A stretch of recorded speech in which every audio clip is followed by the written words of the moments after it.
Hello everybody. So there are some people who really like it when I do these debate commentaries, so I figure might as well do this one. We'll go for about an hour and then I'll go do something else. If you're wondering why I'm even on today, it's because, well, it's a holiday here in Canada, so figured I might as well come on, do a quick stream, we'll have a little bit of fun, and then we'll continue. So today we have Alternate Hypothesis and Michael Enoch versus V, Sargon, Cedarwood, and the Liberalists. So this should be good because you can say what you want about Ryan Falk. He is a good debater. So let's begin. Yes, we can. Support the pipe dream of the ethno state. I'm going to go ahead to the actual debate. So by virtue of what you just said, that you need an economic status to be an individual, that's incorrect, because I come from a very poor background. Okay, let's see. I think there has to be a racial basis to it. Okay. And finally, Brundlefly. Yes, my name's Dan Berner. I'm a member of the Liberalists. You can call me Dan. That's fine. How cringy is it that people actually identify as Liberalists? That's one of the cringiest things I've ever heard. I'm a proponent of individualism. I mean, we can get into more detail on that later. Personally, All right. I'm really happy to be here, so thank you. So I'll be throwing in questions, and you guys can go freestyle, and whoever feels like responding first, you go for it. I feel totally comfortable. I think you guys are all very rational people, and so I don't think I'm going to need much moderation here. But throwing you on a question about individualism first, because it was brought by Dan. Is individualism... Oh, I just wanted to say, unironically, that DSP video about dusting has made like me paranoid about dusting, so I dust like every 2 to 3 months now. So I spent the morning doing that. So house is all nice and clean now. If you're wondering why I'm not spending today with my family, my parents they were just out watching a movie. I didn't really want to see it. People's view on this stream, is individualism contradictory with any form of nationalism, including racial nationalism? Well, I mean, depends on what you mean by individualism. Some people go for like full atomization, where any duty to something bigger than yourself is bad. Others say you need some sort of group identity to be fully actualized as an individual. I'm more of the latter philosophy, and therefore I don't think it is contradictory, at least not inherently. Yeah, I would. I would want more specification for like what is actually meant by individual, because I'm thinking of. Because there's an old anarchist argument, or communist anarchist argument, that will say for an individual to truly manifest, he has to have a certain level of economic security, for example, and say that to truly allow the individual to be free, the free individual, he has to have certain like positive rights.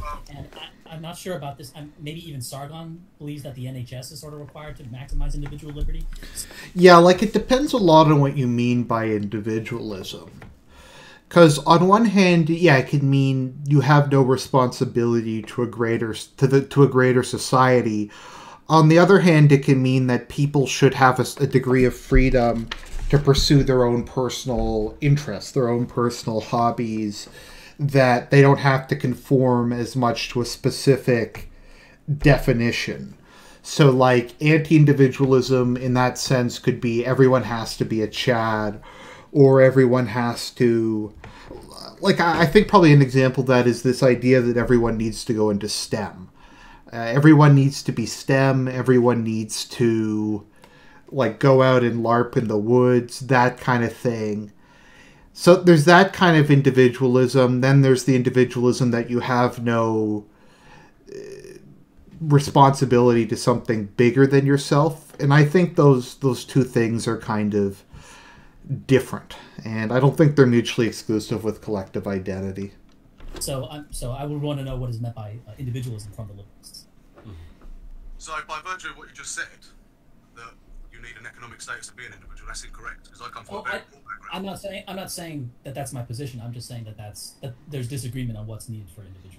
And Sargon kind of takes that position too when he like argues with libertarians. Well, Sargon can speak for himself, or Sargon. The problem is that I'm not going to ask you to speak. I'm not going to ask you to speak on behalf of Richard Spencer, for instance. Well, the difference is that Spencer doesn't really speak for much of anyone, whereas Sargon is sort of the only thought leader I know of in the Liberalists. So that's why we're using him as a baseline. It's fine if you disagree, and we could get into that, but that's sort of where we're starting from. Well, I'd rather not make you answer for the worst of your ideology. He is the worst of the ideology. I suspect you're going to try, to be honest. Well, you can suspect a lot. Yeah, that's for sure. The thing is, individualism to me is basically just acting in the best manner for yourself, your family, and your community. To me, an individual is like Sisyphus. You take on great burdens on your shoulders. You put the weight of responsibility, and you carry it gladly, because life is inherently suffering. You're going to have a lot more sadness than joy. So essentially, for me, being an individual does not mean the anarcho garbage of being atomized, because no one is truly atomized. I mean, consider, for instance, a baseball team. Everyone wears the same uniform. The manager hands over the lineup card, but it's the merits of the individual that determine where you stand in the lineup. No, it's not. And you get nowhere unless the team wins. Am I alt-right? Yes, I am. I am definitely alt-right. I don't really know how else to say it than that. You could call me far-right if you want. With regards to the particular part of the alt-right I belong to, I don't know. I'm kind of broadly alt-right. I like when I did my survey, I put broadly right-wing down. I have some reactionary ideas. I have some modernist ideas. I have some religious. I guess if you wanted to describe me, I'm kind of a mixture of modernism, traditionalism, and Catholic social teaching, and Anglo-American ideas, I guess. Maybe I'll do a video sometime. I'm kind of more pragmatic than a lot of people in these circles, I guess you could say. I kind of like the term reactionary modernist, but Catholic social teaching is important to me, as is kind of Anglo-American political tradition. Now, with regards to the whole individualism thing, this is actually something I've been putting a lot of thought into. I think we do live in the most individualistic age of all time. More so than pretty much any time I can think of. Because some people, like on the center right, will talk about how we live in an era of collectivism. You have Black Lives Matter, you have gay identity, etc. But even within the supposed kind of collectivist movements, you have a very strong current of extreme individualism. Because if you look at these movements, you have constant breakdowns on breakdowns, like how black you are. There's like black Marxism. There's black like communism. There's black LGBTQ. There's all these different types of subsets. So even within these supposed collective movements, like if you look at the LGBTQ, they keep adding more and more letters onto it. And then there's the version of the flag that has the black and brown on it now. So it's just going to endlessly go. So even like collectivism is individualistic now. And I just find people I know are just very atomized, and they kind of have to rely more and more on consumer goods to kind of define themselves and their lifestyle, and status signaling, and all these kind of things. So I guess that's kind of how I would say it. And I think what people really want is not really an abandonment of the idea of having personal hobbies or that sort of thing, but they want some return to collective identity. Some kind of combination of religious, cultural, and racial. So I do believe that that's what people want. It's just in my personal experience, the more diverse things become, the less happy people are, and sociology has played that out. Well, you got nowhere unless you can play as a team. And if the team is not judged accordingly in a proper, rational manner, that's when the manager failed. But people don't think that way. Because that's sort of my take as well. Okay, so I think that this is just sort of what I've gleaned from listening to like about an hour of the Liberalists on the Liberalist channel, talking to a bunch of people, is basically you guys support a proposition, what I would call a proposition filter state, where the country is based on conforming to a certain set of political ideas, and immigration is to filter for people who will who will maintain those ideas or who believe in those ideas, right?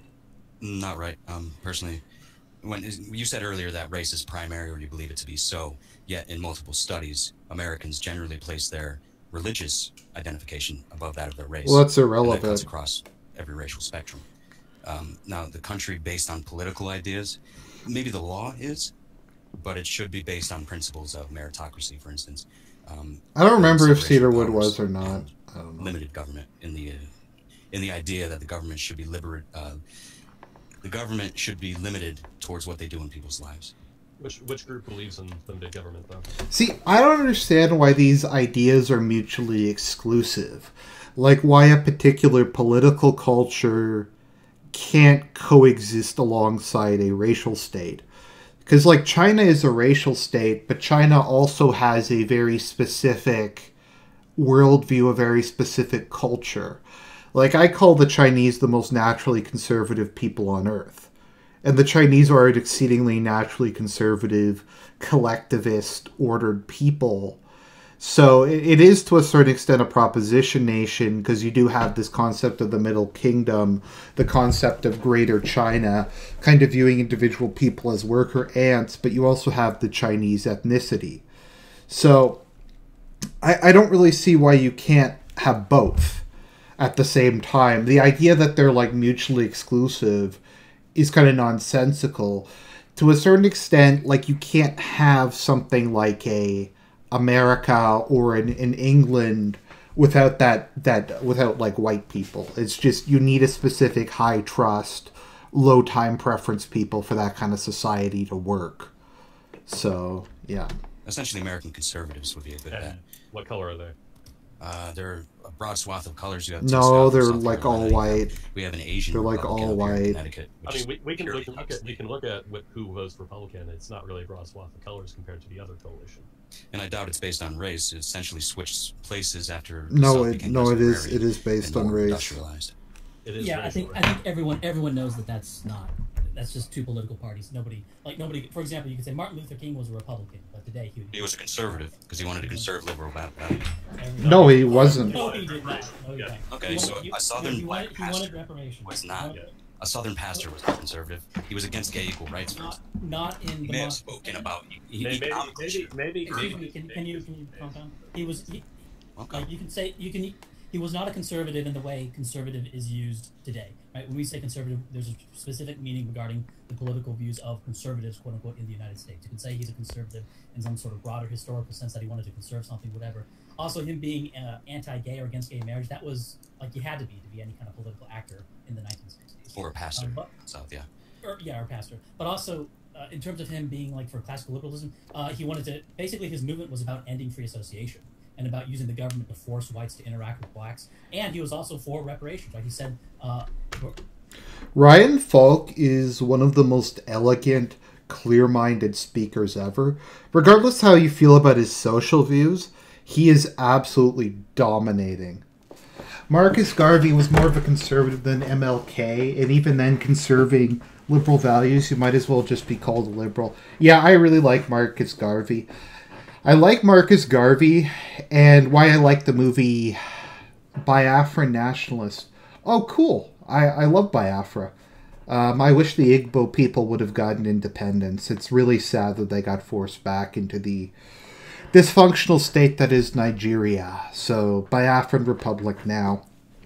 But, no, Marcus Garvey was one of the few black Americans, and to a certain extent, Malcolm X, who had positive values, who actively wanted the black community to be something other than just a community that complains about white people. He actually wanted to build like an authentically African state that was based on something other than hating whitey. And to a certain extent, that's what a lot of people liked about Huey Long, was some people called him the first Southern politician to talk about something other than blacks. So, yeah. Prior to the march on Washington, D.C., that we are coming for our check, right? He was very open about wanting, reparations from... simply holding an idea, like reparations, or I guess you can call it, what would Bernie Sanders term it? Wealth redistribution. not inherent of any political sway. Yes, it is. Friedrich Hayek, he saw the utility in a national health system, for instance, and he's noted as Marcus Garvey was also Catholic, so. Thinker. But we can say which side it falls more on to want reparations. If only he had succeeded. I want to bring up another thing about this religion thing, about people identifying more with religion. I'm referring to the Generation Forward survey, which only looked at millennials. So that may be a difference here. So I'm looking at millennials, and for them, religion is below, for basically every group, below economic class and below race for every racial group here, for millennials. Right. And millennials are the smallest voting percentage of all age groups. Yeah, but they're the youngest. Yeah, they're the future. Now you look at Gen Z, you see a map of Gen Z, electoral map, who they would have voted for, and it's a they would have voted for Trump. But I'm saying I actually like Huey Long. And even when you look at religious, not indoctrination, what's the word I'm looking for? Religious practice, fundamentalism is making a broad comeback. No, it isn't. Among Gen Z. Amongst all Americans. No, it isn't. Right, but among Gen Z Americans, religion is making a comeback? Or? Not that I've seen, but I'm open to the idea of that happening. If they're going to be more conservative, then they're likely to be more religious. I do know in my experience, most traditional Catholics I know tend to be younger, well-educated professionals. That's just my experience.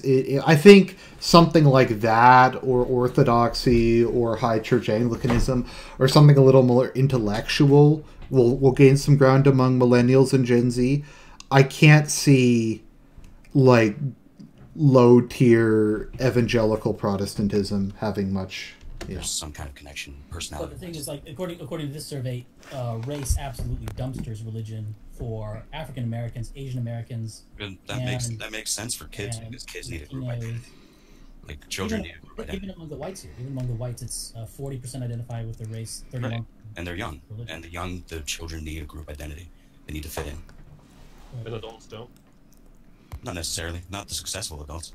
This is related to a super chat from William Monberg. He says, how do liberalists screen millions of people for ideological conformity? How do they break down people who view themselves racially? I would ask this question to Dan. You claim that there would be a change in adult life of non-racial identification and more religious identification. Do you have evidence for this, or is that your impression? I can find evidence, I guarantee it. Like, something that's happening in the Catholic Church is it's gradually going to become more conservative over time. Because liberal parishes don't have vocations. Liberal Catholics don't become priests. The parishes that are producing the most priests, monks, nuns, that kind of thing, are the more conservative traditionalist parishes. Broadly speaking, the more right-wing your parish is, the more priests are going to come out with it. Most of the very left-wing priests, like Pope Francis, were baby boomers. And once that generation kind of dies off, it's going to swing back a bit in the other direction.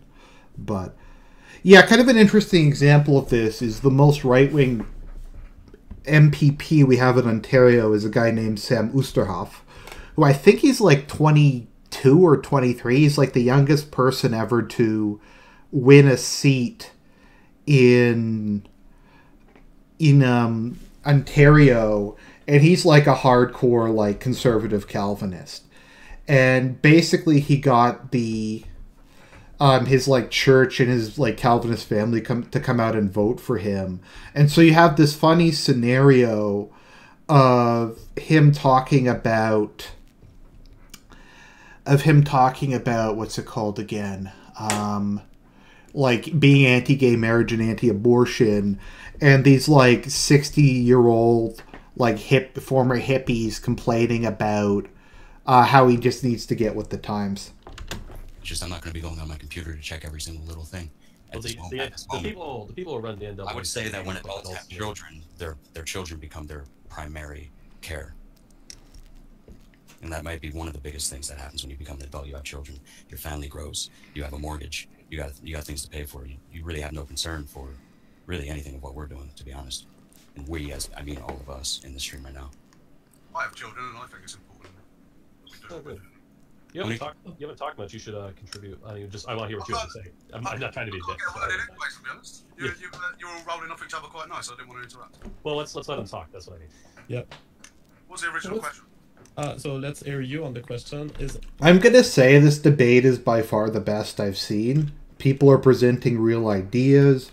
People are responding to each other. They're not talking over each other. This is actually like very productive. Contradictory in your view of individualism with group identity of all kinds, including racial identity. It's not contradictory with racial identity if you consider yourself not to have one.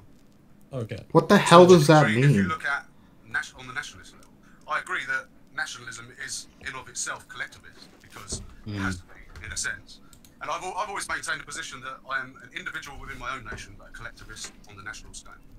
Well, I would put my nation above. Yeah, that's because Ryan Falk is so just amazing if I was to ask at everything. What is the racial issues? Choose racial nationalism over civic nationalism, or vice versa? Defend your preference on that particular question. Okay, is civic nationalism better than racial nationalism? If I may go first, I can answer it with one statement. I have family members who are not the same race as me. Wow, that proves everything. If I want to defend them because they're my blood and flesh, then I would pick up the torch of civic nationalism. That proves. So that's my position. That proves everything. That I don't know if anybody can argue with that. In other words, it's okay to take away everybody else's identity and fundamentally transform society because give me that. I'll go next. My position is that the issue with civic nationalism is that it doesn't cash in on its own promises. Even among non-whites who agree with the Republican Party, they still vote with their race for the Democrat Party. And that's just simple racial dimension to politics that civic nationalists can't bridge, don't know how to bridge, and it means they can't really get away with being colorblind like they'd like to. Well, I'd say it's not a question of what's preferable. It requires cultural power and sway, and I do not see a white nationalist movement having that kind of sway outside of the internet. Okay. One thing I would say is kind of a problem with the civic nationalist thing, and again, I don't know. For example, like whenever I've heard arguments for against ethnic nationalism, I've never heard really a real empirical argument. The argument I generally hear is something to the effect of I have non-white family or I know non-white people, so therefore IQ differences, impulse control, time preference isn't genetic because of a spurious factor. My perception was that you guys proposed, the civic nationalism. What is the civic based on? Is it based on an idea? Liberal values, I would assume. Why? I would base it on the writings of Rousseau, even though his social contract was flawed. Okay, so it's a proposition state. That's all I'm asking about. So I think the first problem with it is that there's kind of a collective action problem regarding state actors and what we would call nations or groups of people. In terms of how they should go about this. For example, let's say you were to convert France, UK, Germany, Italy. You're able to convert all these countries into a proposition state. They're no longer a blood and soil state, but they're a proposition state. What would then happen is that the Chinese then would have access to both China, but also to this new proposition land, as long as they were libertarian. So that's, I think, or as long as they were Rousseauian, or whatever the proposition happens to be. Whereas the white Europeans would only have access to this proposition nation. So for any individual group actor, the best play is blood and soil. Even if worldwide it would be better for every country on the planet to adopt a kind of liberalist proposition nation, for any single actor, the best choice is blood and soil. So it's a doves and hawks problem. Yeah, so it really makes me think of my past in the game theoretic field and how we study strategies. And sometimes there are possible strategies that you could adopt, and that if in theory the other player would also adopt, would be better for everyone in some instances. But there's a reality where other countries, as Ryan puts it, other countries will play the game of blood and soil. And in that instance, if you open your border more than them, you are the only player getting fucked by all others. Do you recognize that this is a reality at the Liberalist and that? I think liberal values require strong national borders, and the thing is, the collective identity plays second. Mm-hmm. It's always going to be there underneath, and it comes forth when it's needed, much like we had in World War II. Ryan Falk's alternate hypothesis. That's about it. But are you saying that we should have a state that has more open borders than other states who are based on race? For example, if China decides to make its policies based on race and based on the capacity of reproduction of its own people, doesn't make doesn't it make you weak if you choose to open your borders? Yes, that's why I'm not for open borders. And somebody mentioned strategy. That'd be a good place to talk on. I mean, what's the strategy for an ethno-state in America? I mean, what does an alt-right political movement look like on the streets, on the street level or in the political field? I mean, how would that what does that even mean? Well, that's going away from the talk about competing ideas, but I can basically say an ethno-state in America would basically be one of two things. It'd be like a set-aside for whites, or it would just be a return to sort of Eurocentric policy, Eurocentric immigration norms. Because, as you know, we use Israel as an example of an ethno-state. People like come back with retort, well, Israel's 30% Arab. Well, the definition of ethno-state is merely securing ethno-cultural continuity, which Israel absolutely does. A country like Germany, which is more German than Israel is Jewish, is not an ethno-state because they're not doing that. Right. In fact, they're doing the opposite. So I just, one of my concerns is dysgenic breeding. How would we control for dysgenic breeding in a white ethno-state? Well, it'd actually be easier because... Like, what is this obsession with dysgenic breeding? It's just, like, it's bullshit. I just... Like, we didn't have this, like, obsession with dysgenic breeding prior to, like, the 19th century, and things worked out pretty well. Like, I don't fucking get it. Like, why are they so obsessed with it? It's like this thing with Down syndrome. My understanding is most people with Down syndrome are infertile. They're born sterile.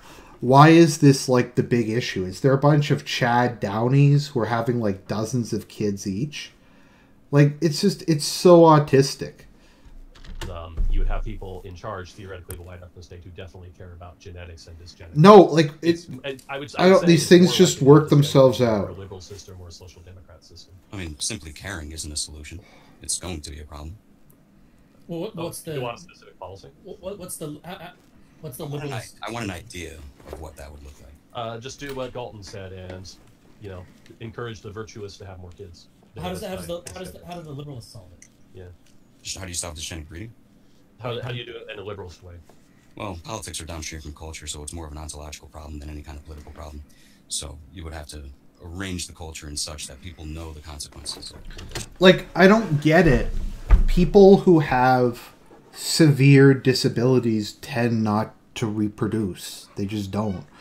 Also, like, is this, like, the whole thing, society's going to be destroyed by Downies? Like, it's why is this even an issue? To self-select themselves towards the traits they want.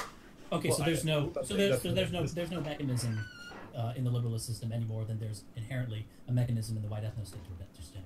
Yeah. So. Well, if you look at Appalachian whites, they have a lower average IQ than Black Americans, so it could very much be a problem. I'm not sure. I know. I think the IQ of West Virginia, for example, is around 94, and it's like it's 90-something% white. But I think Appalachian whites are like in the low to mid 90s. The idea then is that I don't think the ethno-state will be overtaken by Appalachian whites. And anyway, what AltHype is bringing is the fact that you don't have any more mechanism than those we could very well implement in an ethno-state. You're talking about free choice, you're talking about sexual selection. These processes will be undergoing in any free society, including the white ethno-state. Well, these concerns exist in other ethno-states. You named Israel, and their sects of Judaism, which test DNA of prospective spouses. You have Sweden, Norway, all the Nordic countries. They have a history of eugenics forced by the state. What? They do. Yeah, Israel actually does have a big problem with particularly useless religious sects having a lot of kids. But that doesn't mean that would be a problem for a white ethno-state. It's like when people say, well, Japan is this sexless society. It's like, well, that's specific to Japan. It doesn't mean copying their immigration policy would create it. Right. Another thing regarding the white ethno-state is when you take a bunch of people... Yeah, I'm in favor of an ethno-state. The kind of people who tend to be white nationalists tend to be very in favor of having a lot of kids and also in favor, or more in favor of eugenics than the general population. I perceive this to be. I haven't seen data on this or a poll, but the issue of dysgenics is something that's talked about, I think, among the alt-right, quote unquote, more so than just about any other group. So having a country of these a white ethno-state, even if there's no sort of like either in the Constitution. Once again, like Spain didn't have these like. No European country like even talked about this kind of thing, to my knowledge, before like France's Galton. I don't know. A rule or a eugenics program, just it stands to reason that a eugenics program would be much more likely to come about in a white ethno-state than anywhere else. Yeah, it's about what kind of personality is drawn to these ideas that you can make these kinds of predictions. I think one question I would want to ask about this is when talking about the proposition state. What I seem to notice is that we tend to talk about converting some sort of European country into one of these proposition states. Wouldn't it be? And it just seems weird that would be sort of the point you'd want it to start at, given that Europe tends to be much more libertarian based on indexes of economic freedom, and tends to be much wealthier than basically the rest of the world except for pockets in Asia. So wouldn't ground zero of this liberalist proposition state, wouldn't you want it to be somewhere like Africa, where one of the big issues that happened, I guess the biggest dysgenic issue was when abortion was introduced. The upper class stopped having as many children, because historically the upper class had as many or more children than the lower class. And that changed with abortion. There's much more potential upside than in the UK, for example. Yeah, it's risky to bet the phenotype on this social engineering project, I would say. All right, so to launch people on another question, we have a super chat. Marcus Delap, €5. How likely does the failure of the Liberalist project, parenthesis converting minorities, have to be for you to prefer a white ethno-state? In other words, he's saying, would you recognize that in certain worlds, even your liberalist ideals and your ideas concerning individual freedom, there are some people who cannot adhere to that because they are genetically different, they have different cultural transmission system? Would you be willing to adhere to a view that sometimes your political project as liberalist cannot be adhered to by everyone on this planet? Yeah, I would. Well, I'm not an imperialist. I don't want it on every nation on the planet. I just want it in my nation. Yeah, now what happens if in your nation there are people who cannot subscribe to your desire? Well, then they have to. Why? Because a nation should not be afraid of imposing freedom on people. Well, I mean, I bring this up because, like, for the past 50 years, all our social policy has revolved around fixing the plight of the black community, and nothing's changed, and in some cases it's gotten worse. And so my question is, it sounds like you're sort of betting a lot on it working out this time. So that's sort of what the question's getting at is, what do you do if it doesn't work out again? Well, here's the deal. It doesn't matter if it fails as a political movement because it's an individual movement. And if you act in the way an individual should, and you keep your promises or you work hard, you will have better outcomes. The people who have poorer outcomes have it by choice. If you want to be middle class in America, don't have kids before marriage, keep a job, and graduate high school. It's that simple. I definitely agree with that, but the thing is that people do not like blaming themselves for their own failures, and a lot of politics revolves around that instinct. And people especially don't like thinking their entire group is failing. And so that's why we have these kinds of voting patterns we do. The culture right now revolves around that instinct of not taking responsibility. No, I mean that's a. I think human biology revolves around the instinct of not taking responsibility. I mean, every war is justified by a victim narrative, like what we see in politics now. So it's not just what the Democrat Party is doing right now. It's human nature. Yeah, it's a part of human nature, and yeah, I'll just end it there. If it's part of human nature not to take on responsibility, we would have died out millions of years ago. No, it's a matter of degree. Yeah, I mean, it's especially not. It's especially on responsibility. They wouldn't have gotten anywhere. Okay. Okay. Like they got we're talking about. Okay, it's the question. It's not the question of people being responsible enough to get enough calories to survive. Obviously, they did. It's the question of why are these other people richer than me? Yeah. Why is this other ethnic group better off than me? Okay. Due to outcomes that are inherently unequal. If you look at unemployed, but you can say that.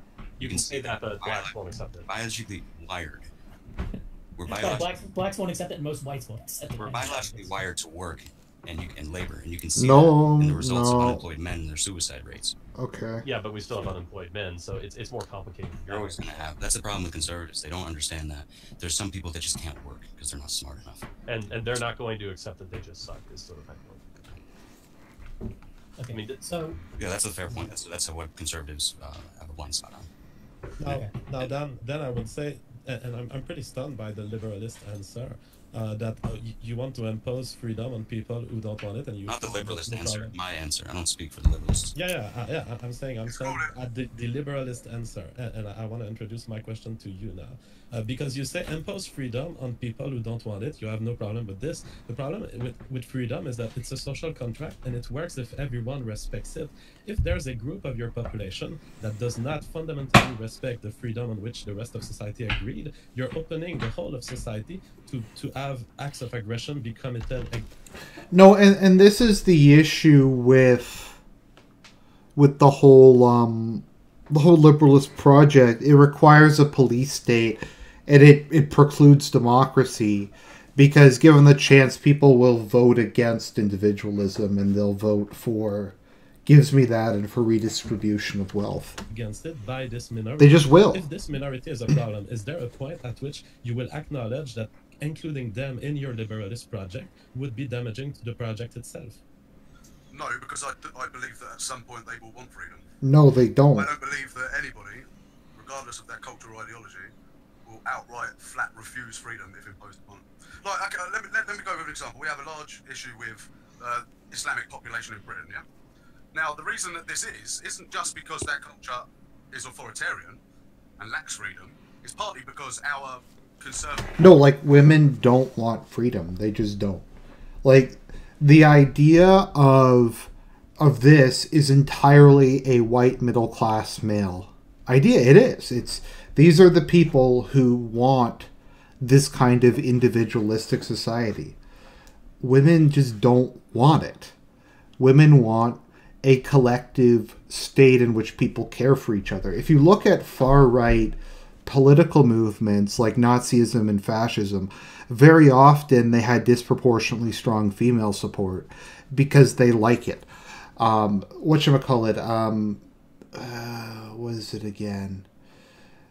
United Russia has more female, I believe, than male voters because they like having a stable society in which, with some degree of collectivism.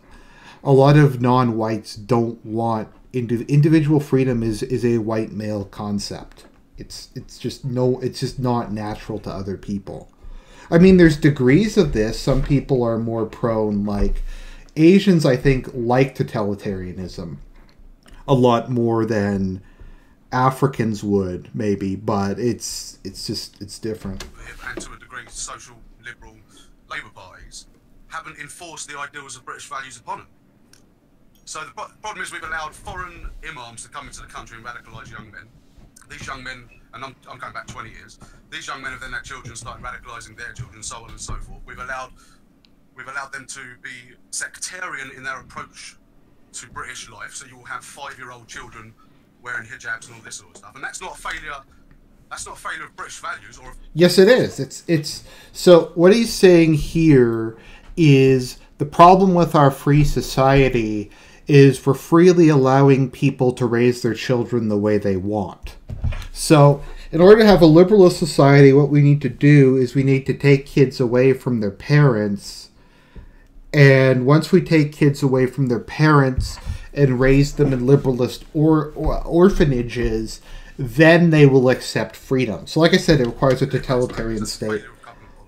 It's a failure of liberalist values. Because these imams, what they've done it through individual rights that are part of your system. They've done it because they had the possibility to do it. By which standard is the imam wrong in your system, given that you're such an individualist? And if the imam thinks that God told him to do this and that he successfully convinces someone else that it's the case, it's the liberalist values that are at play here. This is what's been going on in your country for more than 50 years, and this is what liberalist values lead to. Imams convincing others of the Muslim culture. I disagree. May I add something first? How? I would also point out, I see this a lot, it's sort of excusing the failure of integrating Islam on the fact that they self-segregate.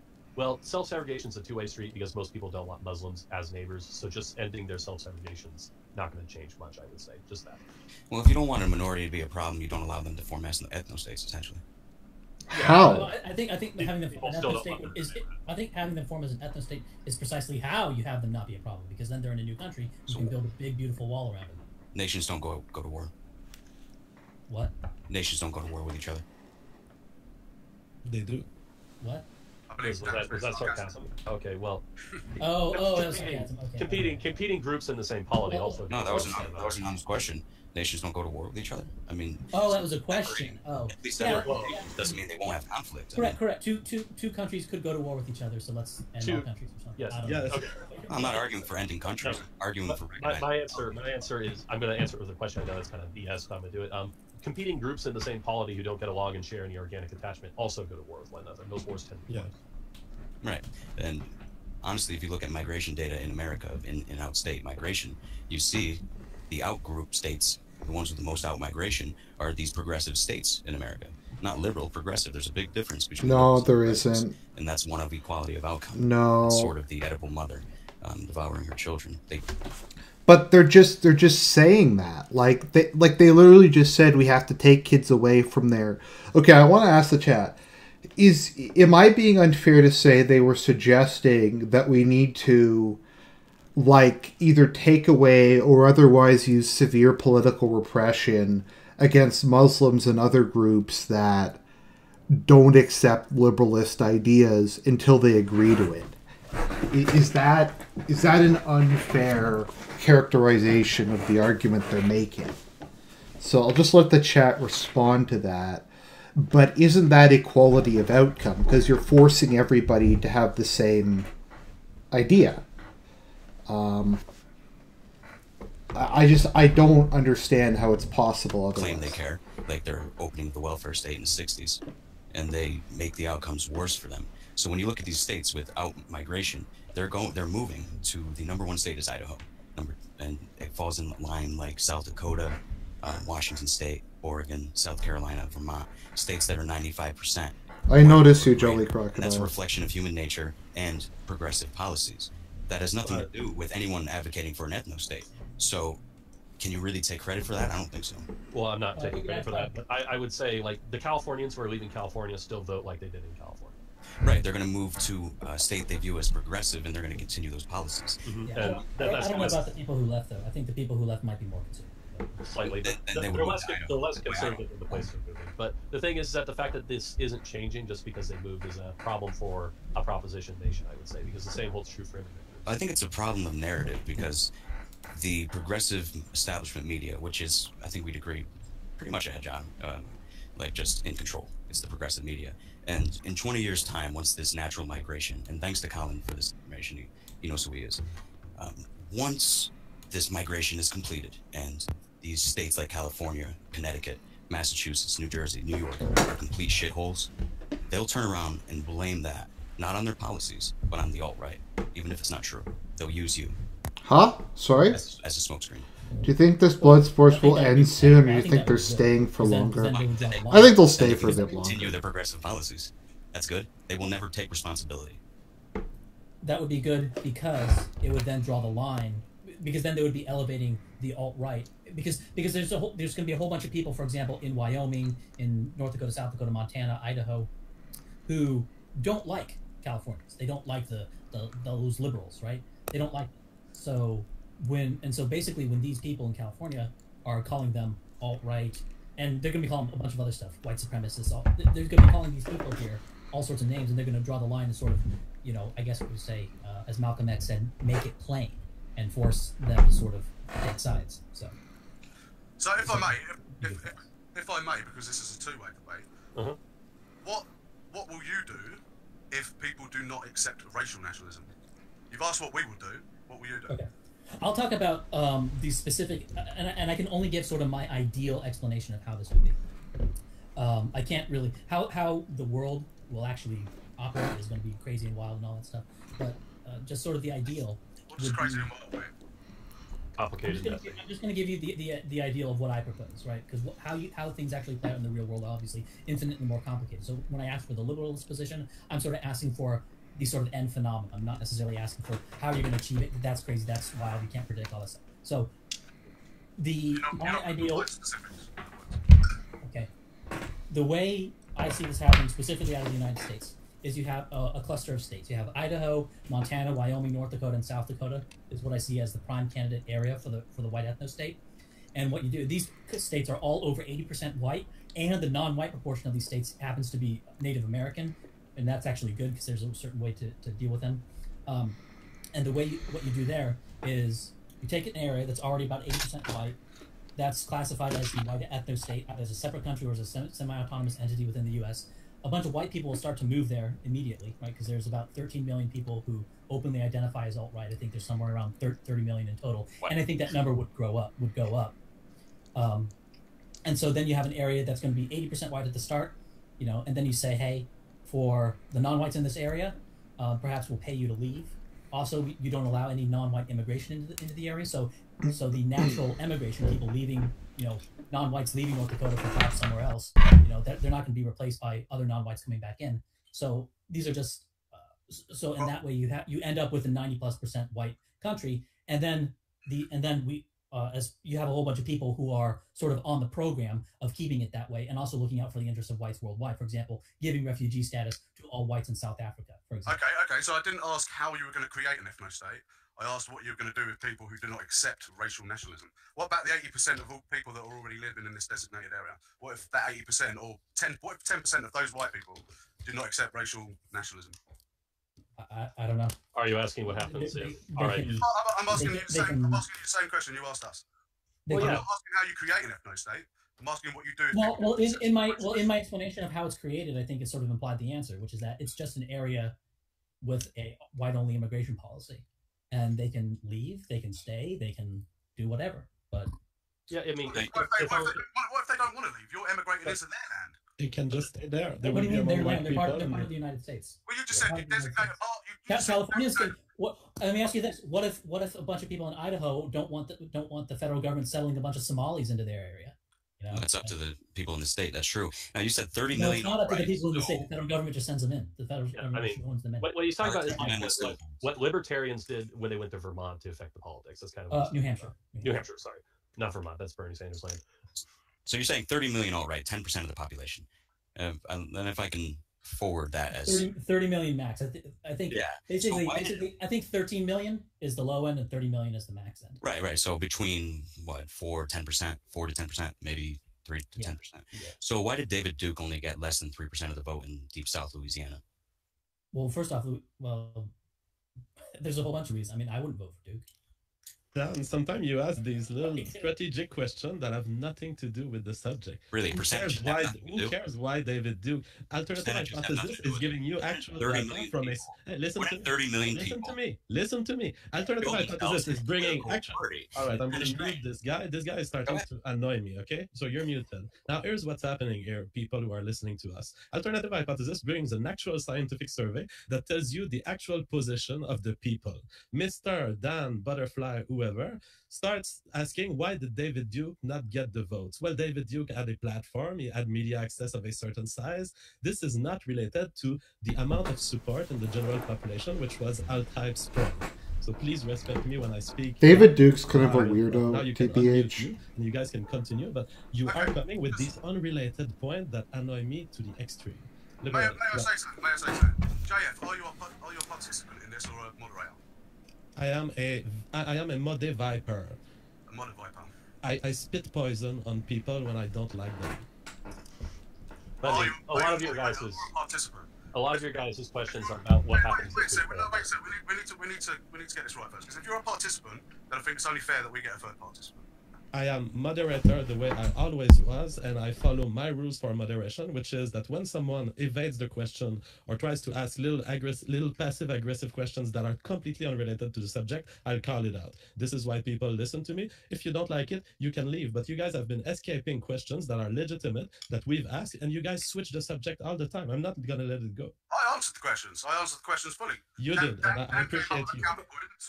Dan came up with a counterpoint to AltHype's 30 million remark. I thought it was legit. All right, but now he can unmute himself, and with me having called out the strawmanning that he was doing and the unrelated and the non sequitur points that he was bringing, he can make his case.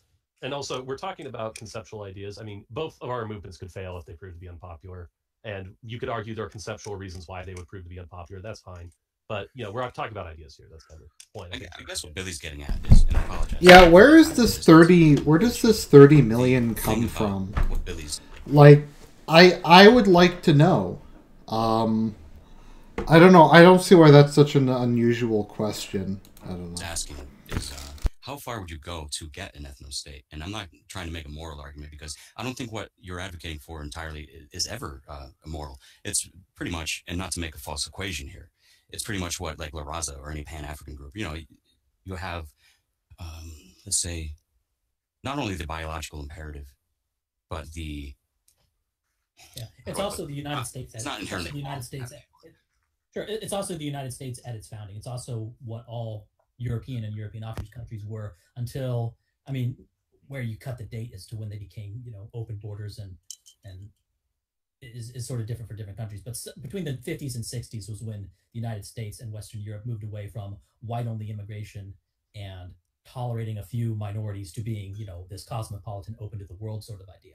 Well, it happened before the 1960s. During World War II, for instance, the U.S. government changed the definition of white to include Hispanics, like Mexicans, for the workforce. Well, there you go. So it's a little slightly before as well. So, but the thing is, you recognize a change that occurred. That what we're talking about is not like. Let me put it this way.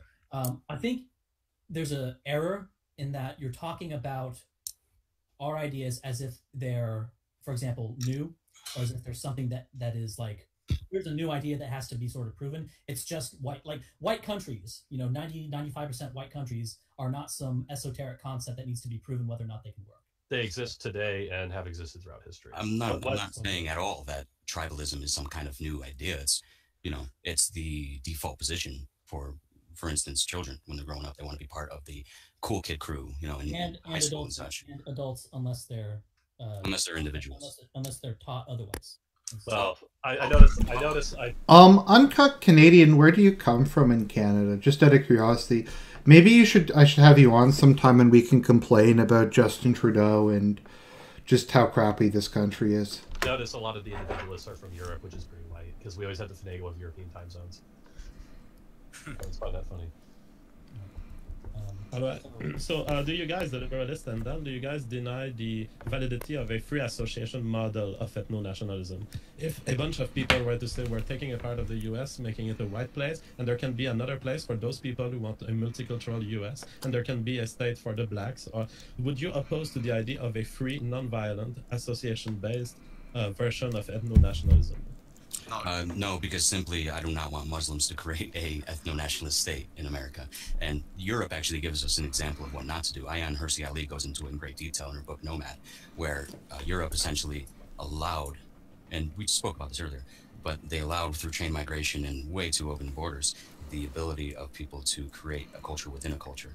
And it's apparent when you see that the second generation of these cultures are the ones that commit a majority of these terrorists. But I'm not talking about cultures within culture. I'm talking about a secession of the U.S. so that these sections would become different countries, and there would be nothing that we hold to the Muslim nation that would form or the multicultural nations that would form. Would you be opposed to a complete secession of countries into ethnic states?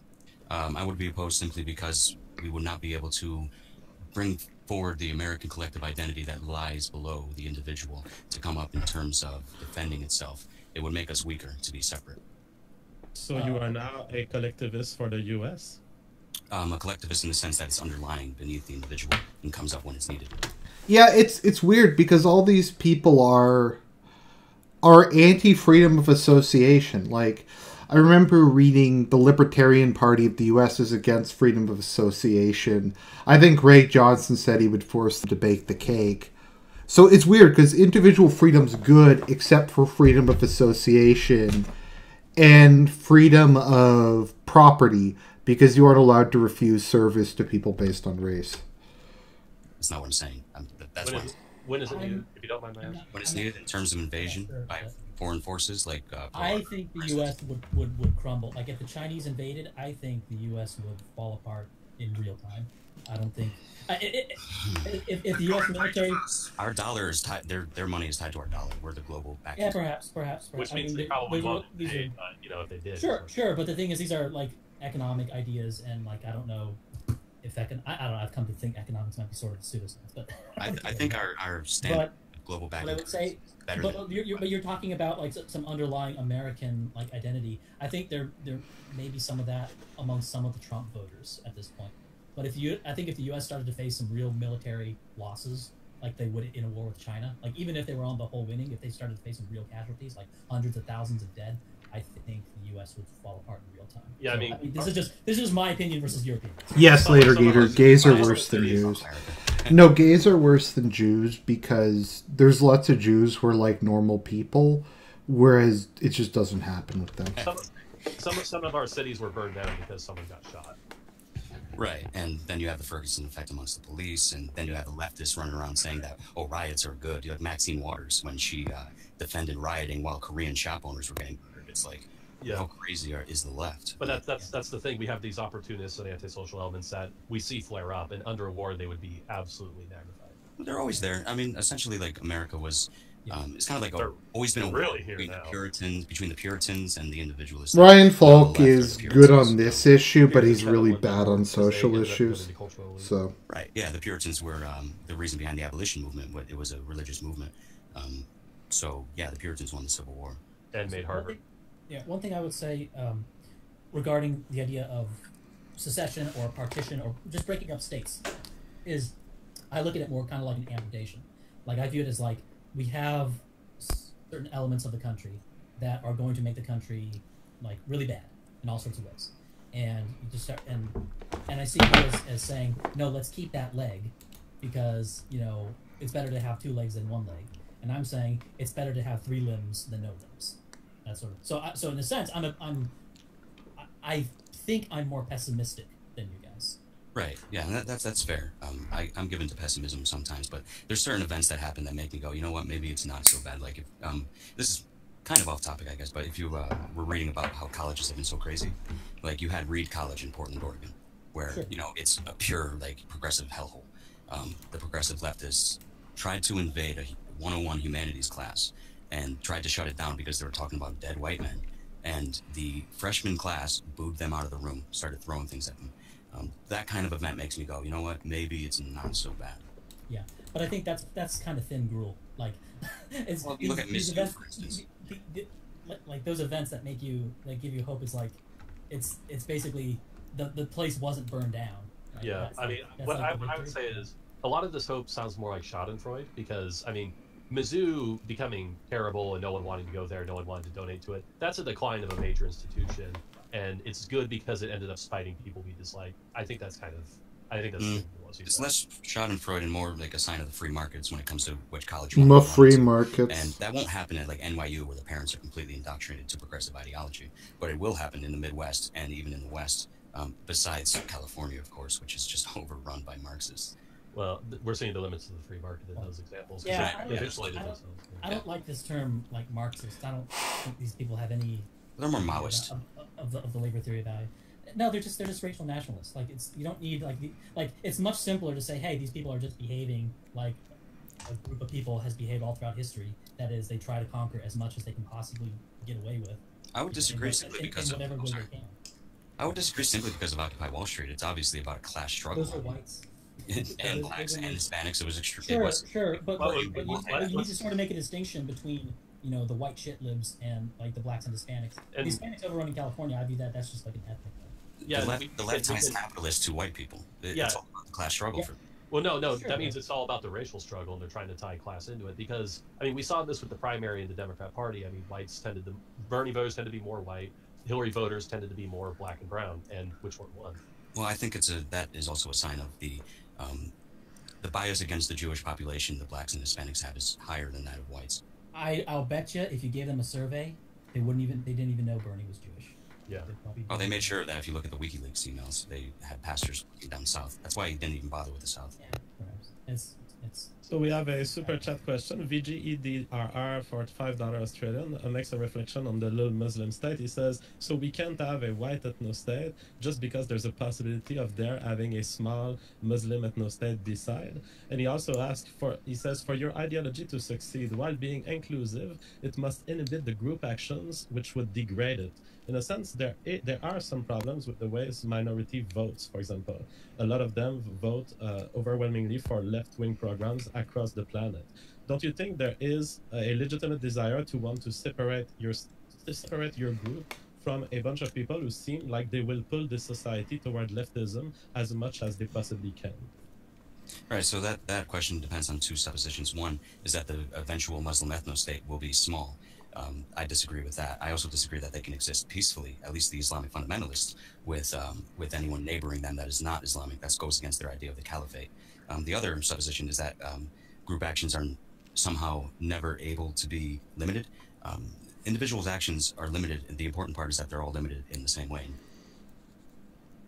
Well, I would say, yes, group actions can be limited, but if this group is block voting, they're going to have political power, and they're not going to want to be limited. It just seems like an unstable situation. Right, but we're not a pure democracy, so... Right, let me put it this way. There's about 2 billion Africans excuse me, not 2 billion, goddamn, there's going to be. There's like 1.3 billion black Africans. Well, I think total Africans. Anyway, there's like a billion of them. And if they were part of the United States, like if all of Africa was merged with the United States, they would dominate all the elections. So... But the thing is... Yeah, like, once again, I was just talking about this. They have no answer to how... Like, they have no answer to the question of what do you do with minority groups? How do you prevent them from voting down your liberalist state? Like I said, the only way their state could work is if it's a police state with no democracy. That's the only way it could, and they just won't acknowledge it. Like, if they just say, okay, we won't have elections, that would make sense. Because they're separate countries, the kinds of beliefs that those people have, we don't have to worry about it that much because they're over there. Okay, I'm going to skip ahead a bit. They're just repeating themselves. And I would actually talk to black people. And I would say, hey, here's why you should oppose the minimum wage. Here's why you should do... And the thing is, they're not closed to these ideas. They're not like big government ideologues. They're not anti-libertarian sort of on these issues. When I talk to them, they're like, oh, yeah, that sounds good. But then they're going to go right back to voting for Obama because those things don't matter. There's a whole structure that you sort of have to break into, and this structure is it's self-reinforcing, right? It's this genetic cultural mesh, and in order to break that, and the only regimes that have been able to break that they're very authoritarian. Are the only ones that have been able to break that. They basically have to impose kind of a counter cult by force. And even then, it often doesn't last. Like an example would be the USSR tried to domesticate gypsies and make them not move around. And as soon as they could, the gypsies would just tear down their homes and start caravanning again. Right, authoritarianism is essentially the ignorance of human nature. Like if you look at Lysenkoism in when does Sargoy show up? For the most part. Let's see. Tank. We lost. This is how language fucking works. Like, let's not to ultimately be willing to kill. Oh, V showed up. Okay. Wages, yes, you can do things, but if unoccupied plot of land.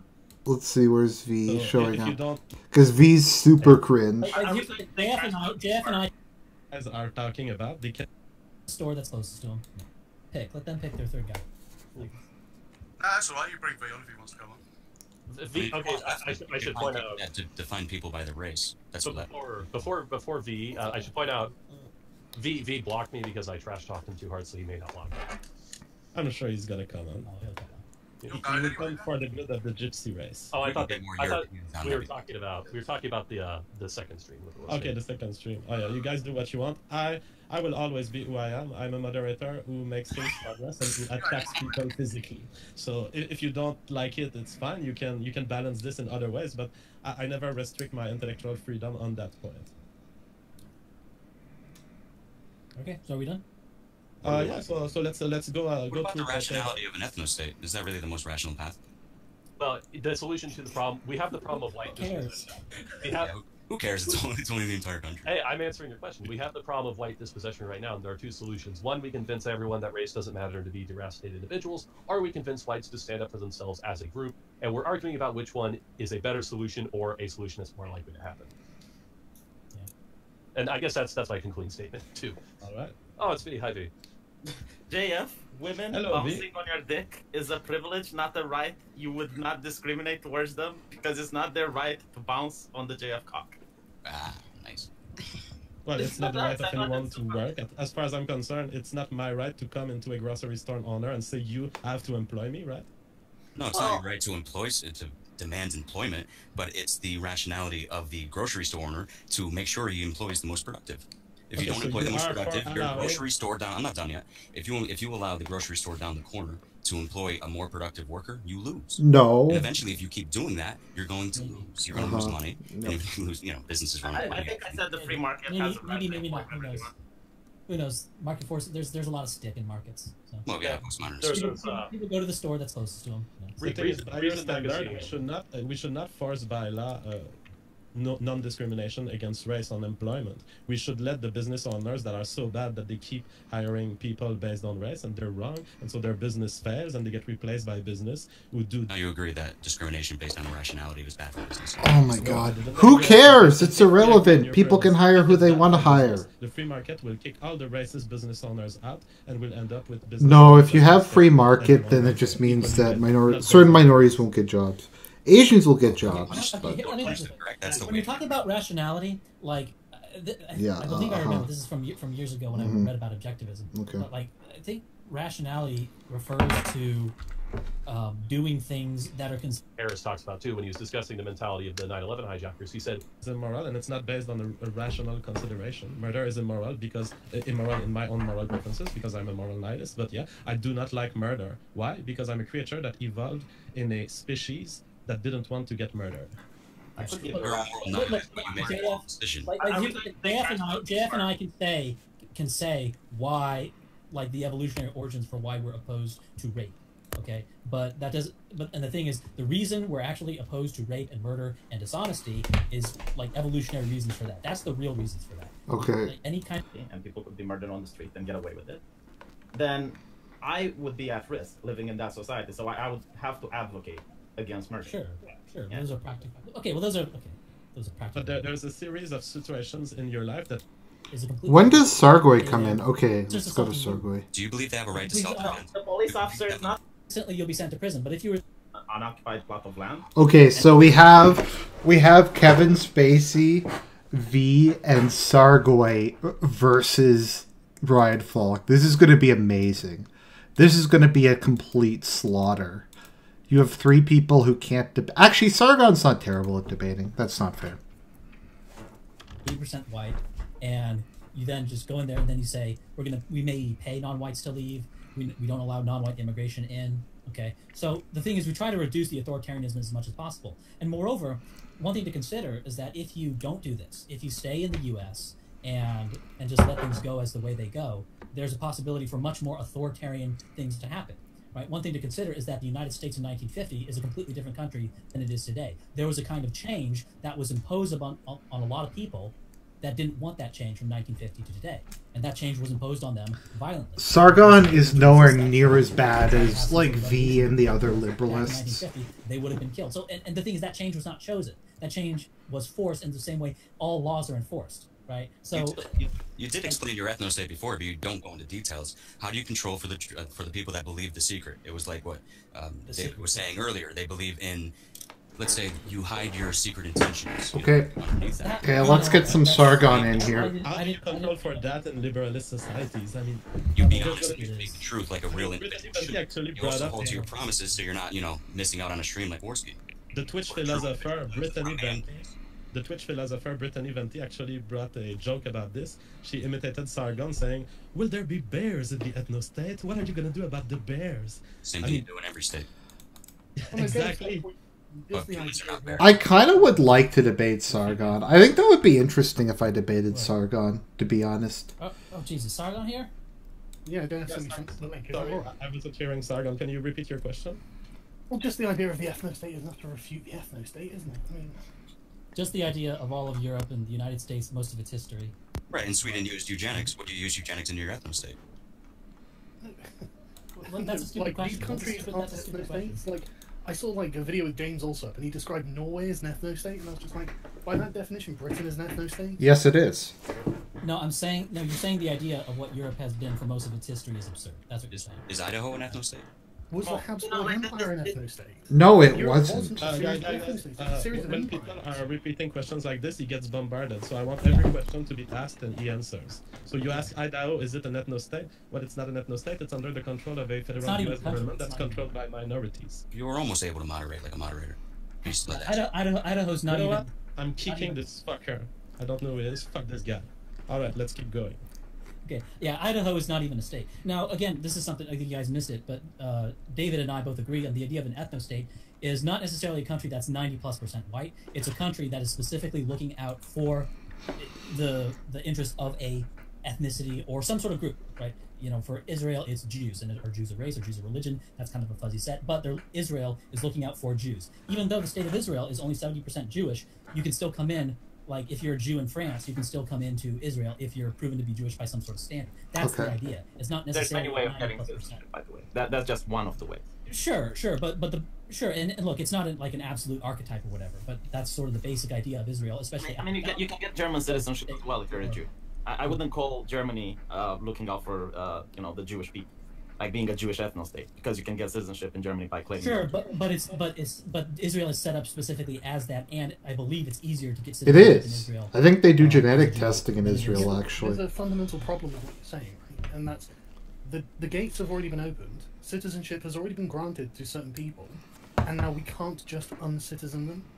Okay, well, first off, I'm not talking about revocation of citizenship. Again, my example was just say take these few states and then say pay non-whites to leave, block immigration of future non-whites, right? And so and the non-whites that stay there anyway, they just stay there and they're voting and they're full citizens and all that stuff. That's basically the idea.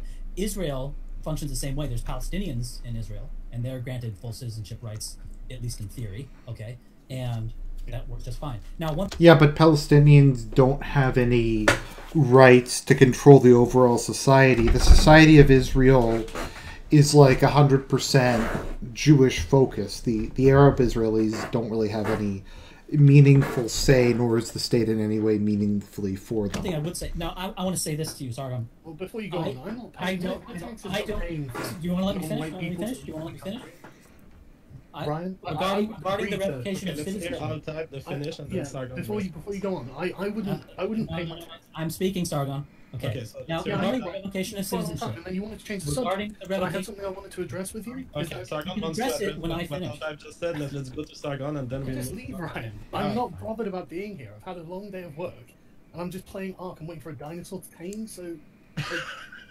I don't care. No, sorry, you're being unfair because you accused him of changing the subject. You're kind of changing the subject. I'd like to talk about the thing you just mentioned. No, you brought the revocation of citizenship, and I was going to answer it. Do you want me to answer your question on the revocation of citizenship? You just said you would. No, I did not. No, I answered it partly. I answered it partly regarding the practicality of what the European ethno-state would be. I answered it partly. Now, let me answer you more directly. For example, the United Kingdom. Okay, now, for the United Kingdom, I don't support revocation of citizenship for people in the United Kingdom. However, let me just put this. I just want to sort of put this out. It's kind of a moral hazard. Let me just say that a political party, let's say Labour comes into power, and they promise everybody a pony or whatever, and they come into power. So they come into power, and instead of giving everyone a pony, they stick a fire hose full of dindu and kebab into all your neighborhoods. Okay, and then all these dindus and kebabs, they're made into citizens. So, and then the conservatives come back into power. But according to Sargon, the conservatives cannot then remove all these, I would say, fake citizens. Yep, Ryan's 100% accurate here. Citizens, these people that were granted citizens under, basically just a political power play, right? Do you see the sort of the hazard? Every time Labor wins, if Labor does this and opens the borders every time they win, or any political party, there's a hazard that they just bring in enemy voters, and then when the political cycle continues, the other party can't throw them out because they're citizens, right? You see the problem in that? Yeah, I can address this, well, right? Can I actually talk now? Is that acceptable, yeah? Because I'd love to address this. Yeah, right, that's true. Yeah. We're not just going to rescind the concept of human rights and suffrage just because one party did something you don't like. Human rights and suffrage. Okay,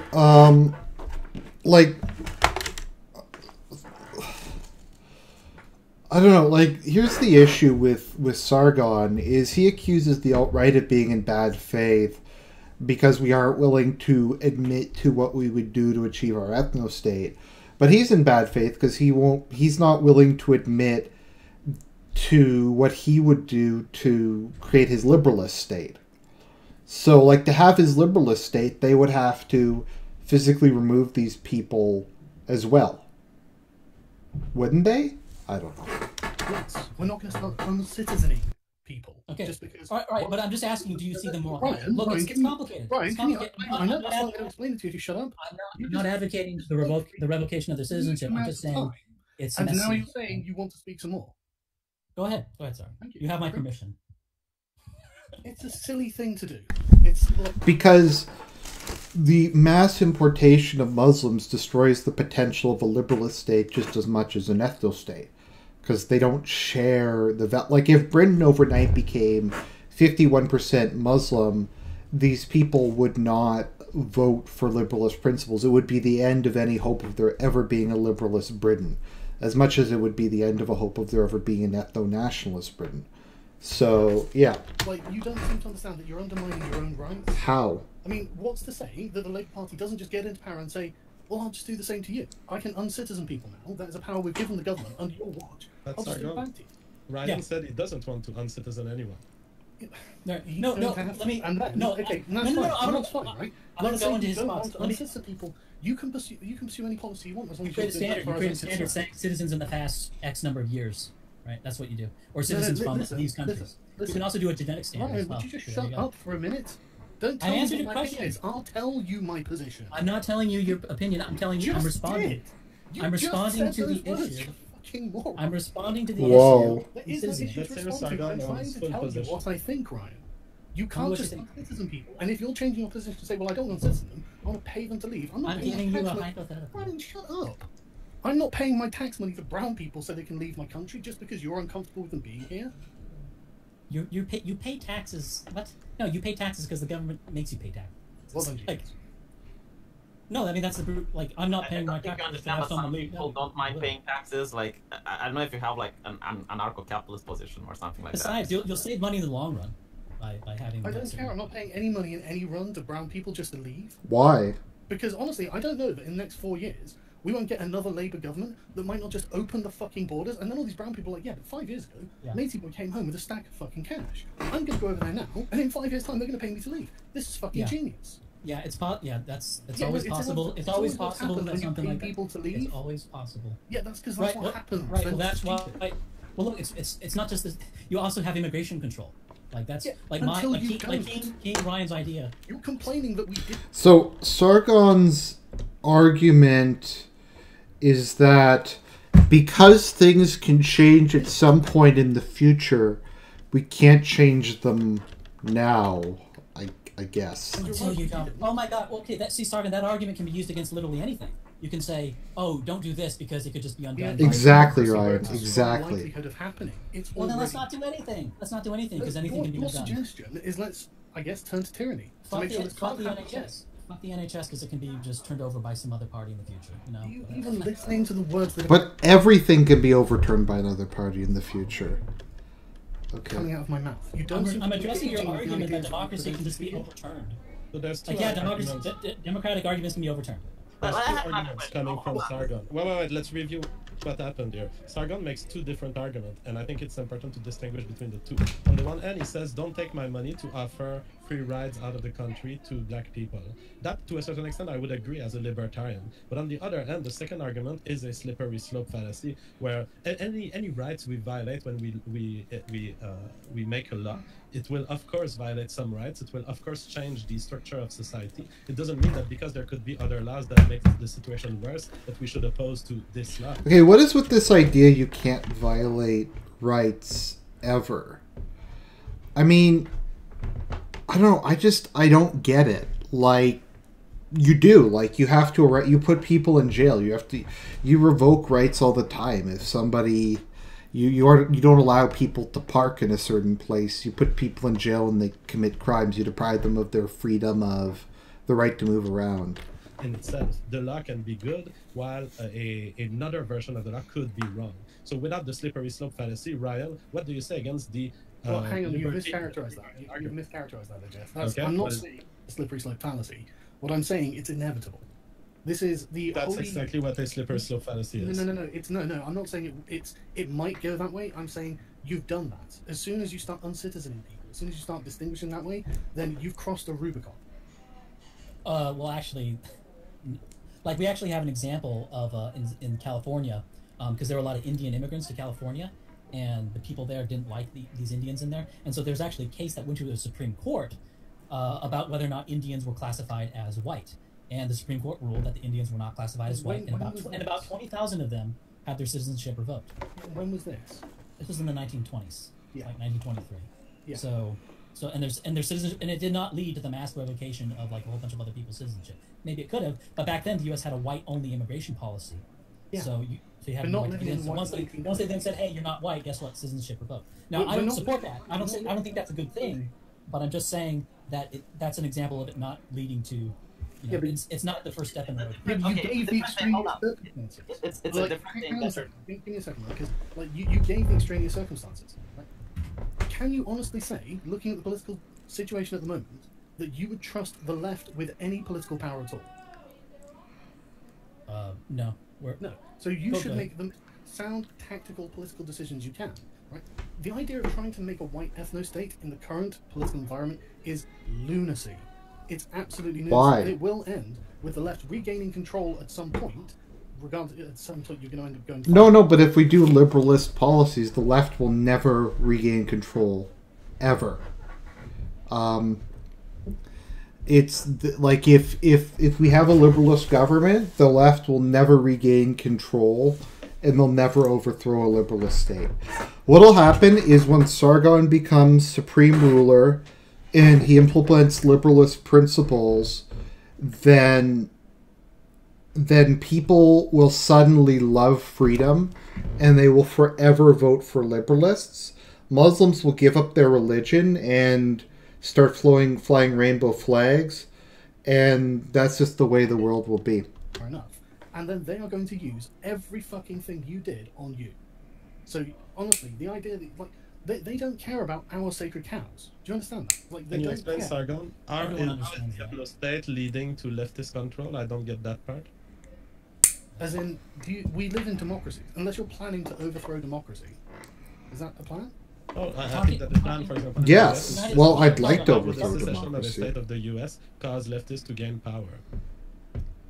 Sorry, say that again. A cessation. A secession of a part of a few states of the U.S. How would that lead as they would use? Yeah. Yes, that's. Well, that's not something that's permitted by the U.S. Constitution. That's no, like that's something that a lot of people say, and that's one thing. Well, that's because it's true, isn't it? No, that's I'm absolutely certain that's true, Ryan.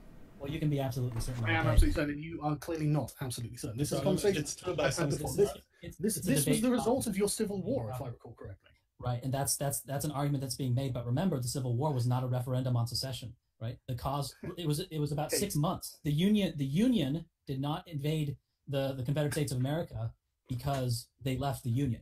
Okay, that was not the official stated position. Like in the Declaration of War, they didn't say these countries left. The stated reason for invading the Confederate States of America was the attack on Fort Sumter. Okay, the stated reason was that the Confederate States, they attacked us. So they are a foreign country attacking us. You do realize that even if it would be possible. So it's not a technical. So technically, it wasn't a referendum on secession. You do realize your ethno state would immediately start attacking the United States. Well, no, the United States would No, it was about secession. Ryan's just kind of exaggerating. Yeah, and they will frame it in a way that you guys did something to some buildings or some shit and planted a bomb or some shit. Back up the example of the Civil War and how let me talk to B. Let me respond to B. Sargon thing. Let me respond to this. Okay. Now, this idea, you can say, look, the United States. Now, you could say that the attack on Fort Sumter, that was BS. It was a fort deep in South Carolina, and really the U.S. was going to find some excuse to invade the Confederate States. Well, they were. But the thing is, you could make that same argument regarding the Soviet Union. For example, East Germany, Czechia, Hungary, and I believe Poland had attempted to break away from the Warsaw Pact. Okay, and the Soviet Union sent in troops to prevent that breaking off. Okay. The Soviet Union also, while it was still fighting a civil war with itself in Russia itself, they still invaded. They still expended some precious troops to invade Ukraine, to invade the Caucasus, to invade the Baltic states, and to invade the Central Asia, the Stand land, in order to keep those in line. So the Soviet Union is much more recently than the United States fought to prevent separation, and they did it when they were at a much more desperate time. And yet, in 1991. They just but that strengthens my argument. So this no, it doesn't. Yes, so what I'm saying is that the Soviet Union. And so what I'm saying is that the Soviet Union is an example of just because a country prevents secession at one point doesn't mean they're going to do it in the future. I think the same dynamic can be seen in Ireland. collapse? What do you mean by collapse? Like Union collapsed. Due to the policy of glasnost and various economic problems, the thing ended up falling apart. The CIA had no idea. Look, the Soviet Union had the material. The Soviet Union had the material. The Soviet Union had the material to prevent all these republics from leaving. They had the material ability to do so. They had the material in the 1990s. In the 1990s, the Soviet Union was in a stronger economic and material standpoint than it was in the 1920s. Yeah, they were. They were from leaving because there's all sorts of reasons, right? You could bring up glasnost and perestroika. No, that's not the reason. And those are apparent reasons. No, that's not the reason. No, you don't. They lack the political will. Sure, they lack the political will. I mean, what do you mean? You're laughing. I am laughing. You don't really know what you're talking about here. You might be very good at genetics, but this is crazy, right? Any sovereign that lets parts of its territory break off finds itself disintegrating entirely. Okay, and then the Soviet Union did that. And the British Empire did that, and the French Empire did that. Didn't disintegrate because it let parts of itself break off. It disintegrated because it couldn't prevent parts of itself from breaking off. What do you mean it couldn't prevent it? It was collapsing right in. Holy shit! What do you mean collapsing? What do you mean collapsing? The troops were still being fed. The Soviet Union was still food secure. They still were able to pay the army. They still had all those tanks. What do you mean? You say collapse? They collapsed. If you need to learn how the Soviet Union ended, I recommend you Google it. That's my advice. Are you going to bring up? I'm not here to give you a history education. I've read. They were in a bunch of debt. Sure, they were in a bunch of debt. Whatever. If any state in the US tries to break away from the US will declare war on that state. So it is proclaimed. Maybe. Yes, it's inevitable. See, I don't really know what is the point about the breakup of the Soviet Union. What ultimately happened was that, okay, let me try to explain how the Soviet Union broke up. So to my understanding, Gorbachev was unwilling to use force to keep the Soviet Union together, and you had the coup where Gorbachev was imprisoned. And then Belarus, Ukraine, and Russia declared independence from the Soviet Union. And then it was over because the vast majority of the population had left. I don't know. If California broke off from the U.S., would Trump try to get California back in? Absolutely. I don't know. Like, here's another thing to consider. About, in terms of supporting going to war against a seceding state, about 32%. Okay, so basically what kind of happened is Gorbachev excessively reduced the power of the Soviet state to the point where they weren't able to really keep the various parts in line. Because some parts of the Soviet Union wanted to stay within it, like Kazakhstan did, Armenia did, Ukraine to a certain extent did, and Belarus really did. So the main part that initially just wanted to leave was the Baltic states, and there's a couple other areas, but yeah, so Gorbachev ultimately wasn't willing to keep the state together, and things were just kind of falling apart, and the various republics to restore order kind of left. And once Russia and Belarus left, there was no more Soviet Union, because the Soviet Union was basically Greater Russia. So you see some of those parts beginning to kind of recoalesce. Like the Stans are not viable as independent states. Armenia is not viable as an independent state. Belarus isn't. So they're reforming, but it's, yeah. In 2014, about 32% of Americans supported going to war. 39% supported United States. So the majority of people in the United States support seceding. Let me chip in a little bit, Sargon. Why do you think, Ryan, that the EU is batshit crazy that the UK wants to leave? What do you think is the number one reason that pisses them off the most that UK has the audacity to leave? Because they won't be funding your gypsy ass anymore. It's because the EU wants them to fund your welfare check, V. I'm explaining this. Does not know anything about this, so you're gonna have to make this explanation bloody basic. If the EU allows Britain to leave, then other nations might try to do the same, and the EU will fall apart. Sure. And this is the same that would happen with United China, in my view, is what would have happened in the Soviet Union if you had glasnost but not perestroika. So if they had liberalized their economy, but not completely liberalize their political control. That's probably what would have happened. States or any other nation on the world that simply allows parts of its territory to break off. My response to that is sure, oh well. Says the Romanian. How's Moldova going there, V? How's Transylvania going there, V? Yeah, but that's how we know it comes like Canada. Canada broke off from the UK, and the UK, just sort of let them. Usually these breaks up happen, Ryan. When the overwhelming force, the empire or whatever you're talking about, doesn't have the power to stop it. Right? That's when these breaks up. What do you mean power to stop it? The UK could have stopped Canada. Not to sometimes it's the lack of care for stopping it. What do you think? You acknowledge that what Sargon caused the collapse, and let's forget about the semantic because there's a disagreement about whether it was a collapse or what it was. But do you recognize that the US could potentially be in a situation where it doesn't want to stop a secession? Yes, if you are in a situation where the United States. No, I know it's part of Romania, but it's periodically kind of wants to leave and rejoin. He's like the guy whose country's been dismembered so many times throughout history is complaining about this. Collapsing, then yes, you could have your... That is the moment for you to have your ethno-state. And that would be the opportunity. All right, that's absolutely true. When the US collapses, you should go for it. I think we're headed there. Why nonsense? I wouldn't want to live in your ethno-state. Okay, so what did let me ask you this. When Ireland got its independence from the UK, was that because the UK collapsed? It's because we didn't want to have to use the repressive measures we were going to have to use to keep it.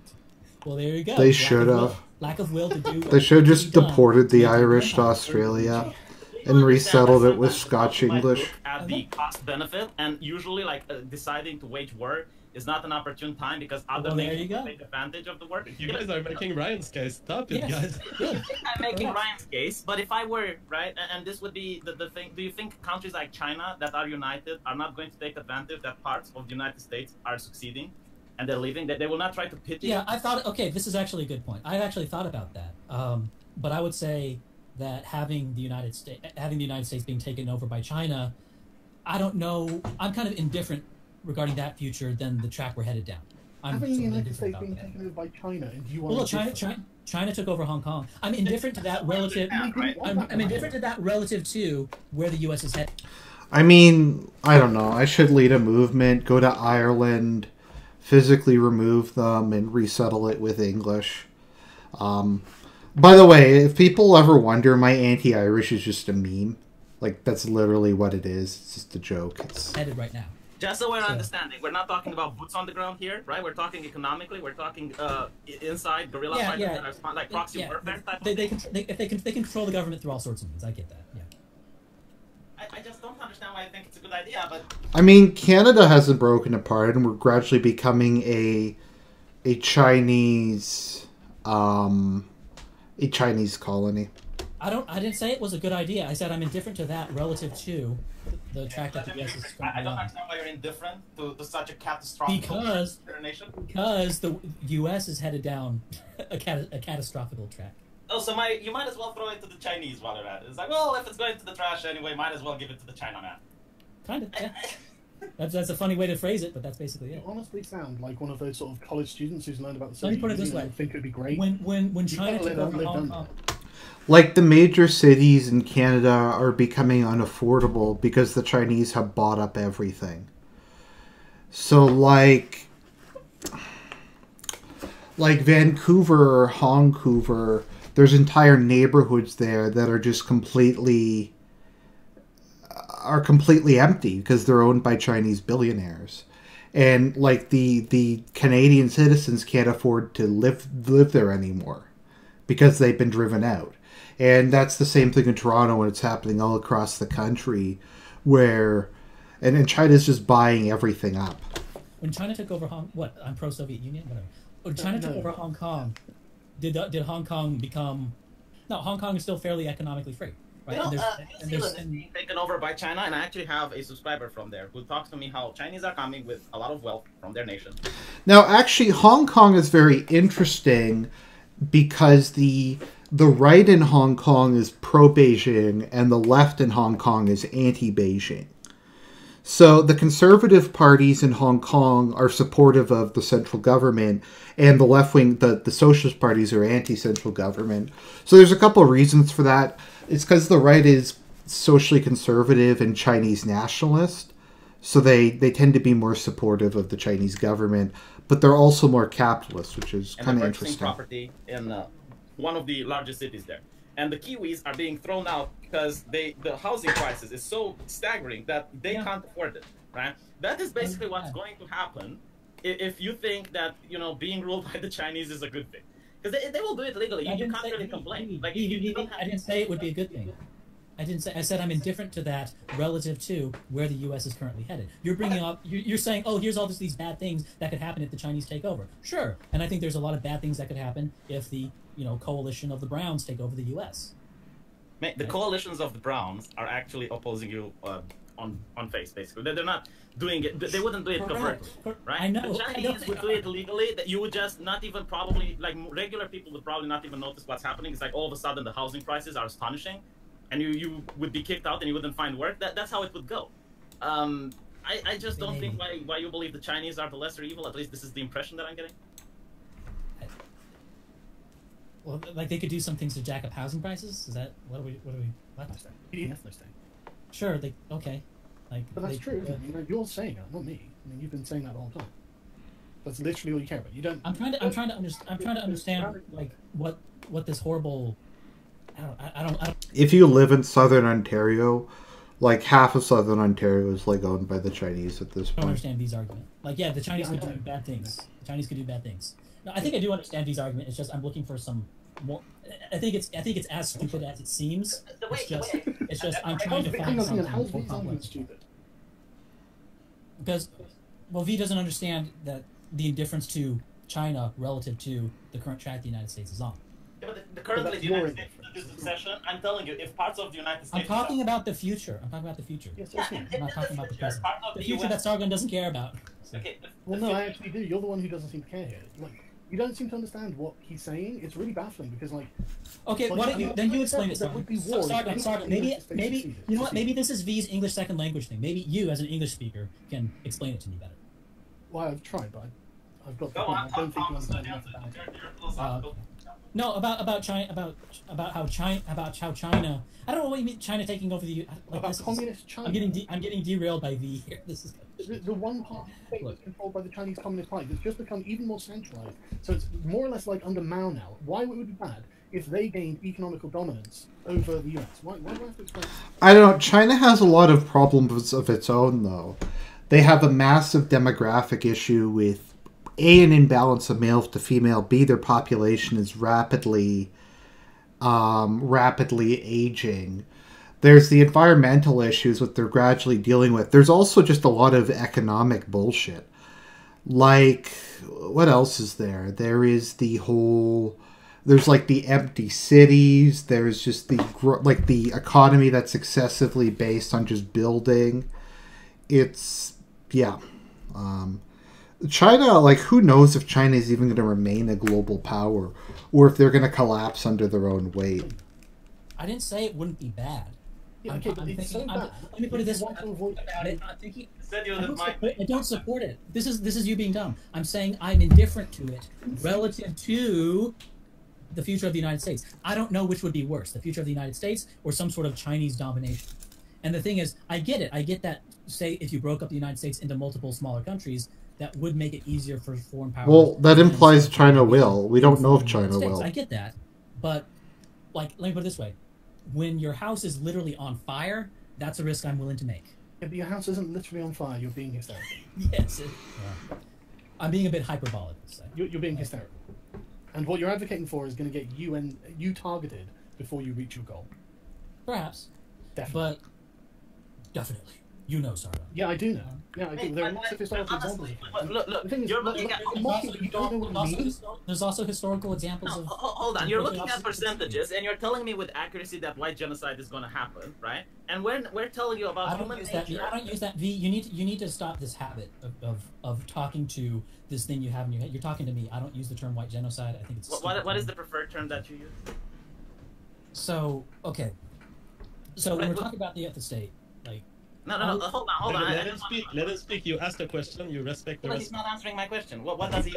He's about to say it. Why do you not use white genocide? And what term would you Well, use? first, I told you why I don't use the term white genocide because it's a stupid term. And another term I would have for it is white replacement is good. White whites dispossession becoming is a good. minority. Yep. Dispossession would be another term. Like, I there's also personally use genetic replacement of the frequency of genes in a country.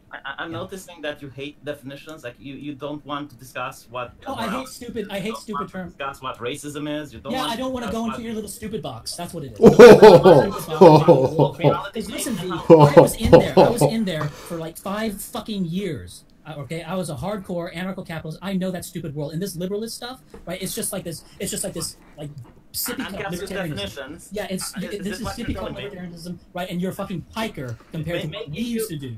Making all you this, be like, clear liberal what you mean by the words. Oh, Ryan Folk just. No, it's Oh. I understand what language is. You try to impose it on. I understand what language is, okay? Like, language is just a blunt tool to convey meaning, all right? And all this, like, trying to get it, is that really immoral? Like, oh, are you so technically here, or does that mean you're not against murder? I It's can just stupid. understand It's what these you're stupid saying games. if you're and I not don't willing care. to agree on a couple of definitions that we both use. Because I just said I don't like, I already told you. Dispossession. He's playing. He's just playing the word games. No, V is the worst. We agree. Yes, alright, fine. So you know for sure that whites are going to be dispossessed in the future, but when we're telling you something that's also going to happen based on human nature, you're saying that, oh, how can you know the future? Do you have a crystal ball? Blah, blah, blah, blah, blah. I'm saying there's a trend towards dispossession, and if trends continue, that's what's going to happen, and it's going to be bad. And we're telling you there is a trend when empires, and especially world hegemons, are showing weakness. Sure. There is blood yeah, water, and the sharks yeah, are going to... Right, now you agree, but before you were going Your theory, But your oh, theory what? is based on historical. What the fuck is V even talking about? What the fuck? Extrapolation. The theory that the genes are currently getting replaced in white civilization is a fact that is observable by science, by survey, by genetic tests, by the records of immigration, by the recording of the birth rates. It's happening. It's a fact. You don't know, there could be a plague coming up tomorrow, and Do you agree that there are predict it with Like, what the fuck does that even mean? Like, there could be a plague. Do you agree that there are more Muslims today than there were 10 years ago in Canada? Yes, but that doesn't mean that you can predict with accuracy that in a couple of years whites will be displaced. Like, if you want to be that anal about it, right? But I am telling you that I accept your premise because I have... But, okay, so V is basically just using solipsism here. Because he's basically saying you can't make predictions of the future based on trends, based on demographics, based on science. So it's like if you're going into an election and you're saying, well, we can't use polls. Okay, just because antibiotics have cured this disease in the past is no indication that antibiotics will cure this disease in the future. That's like, is he arguing for a B theory of time here? Like, it's I don't even like know what he's talking about. Like, it doesn't make any sense. Good faith, right? So I accept the logic that and the steps that you take in order to get that. So when I'm saying that a world hegemon showing weakness is going to get attacked by other nations who want to become the world hegemon, you not being as charitable to me makes me wonder why. Because it's like it's the most. Evidently, there are nations in history that were not taken over by China or by that's not the my point. equivalent empire that existed at their time. You're talking about political events and the way power works. You can't possibly think. Hail to Dixie. form an ethno state out of the US or any other. Even it doesn't even have to be hegemonic. You know, like there is just no option for this, so it's a really redundant thing. No, like you break off and then Congress decides to not invade. Does understand what I'm saying in this regard. That's all I'm saying. Okay, Yeah, Congress could decide to just not invade, and the president could decide just to not invade. The president could say, you know, if I invade, that's going to look really bad on me. That's honestly, They could decide to not invade in the same way that the UK decided not to invade Ireland. Yes, and all the blacks could decide to leave to Africa tomorrow if this is the level of conversation you want to have. You know, How? it's like, Ryan, this is coming at the end of Empire. You don't. What do you mean? Okay, you say that. The end of Empire. The end of Empire. Okay, sure, but the Empire ended. And maybe this is the end of Empire. It's not. Like, Okay, well, let's wait. Let's wait 50 more years, and maybe it will be the end of the American Empire in 50 more years. Your argument is it's not possible now. I don't see it happening. Well, we know that. Everyone on the alt-right says it. It's not Right. in He's literally been arguing against it. What? No, like, what do you mean, like, now? Oh, Like, you're in the tomorrow ultimate could training happen. position, are you? You're just the ultimate fluid. No, I'm just not doing little games here. Like, look, I have a video. You are playing on the one hand, You've gone full post-modern. What is racism? What is this? What is that? Ryan, we've got definitions. These guys use them. There is no definition of racism. There is no definition of white supremacism. These are just random words they say that are pejorative, but they don't have any objective meaning. You've got no fucking argument. So I'm gonna ask the chat. I'm gonna ask the audience. I'd like everyone to write what they think the definition of racism is into the chat. Go. For racism, you have the definition for racism. It's prejudice based on race. It's in the dictionary. No, everyone and their mom and their dog has their own definition of racism. No, there are two definitions. Everyone has their own. That is the most definition of racism. For me, look, and here's the thing, Sargon. In practical terms, It looks like I stepped into a little bit of a thing here. What's going on? you stepped into a pile of Let's hear shit. Ryan first. Let's hear Ryan before Mike comes in. Sorry, I don't know what the current argument is, so if you guys finish up, I'll try and... No. The thing is, when I say I'm... Okay, the issue with saying it's discrimination based on race is it's not racist to discriminate against white people. So, yeah. Anyways, that's all I think that covers the part I wanted to cover. So, I will talk to you guys later. Have a nice rest of family day. I hope you have a good dinner with your evening. Night, guys.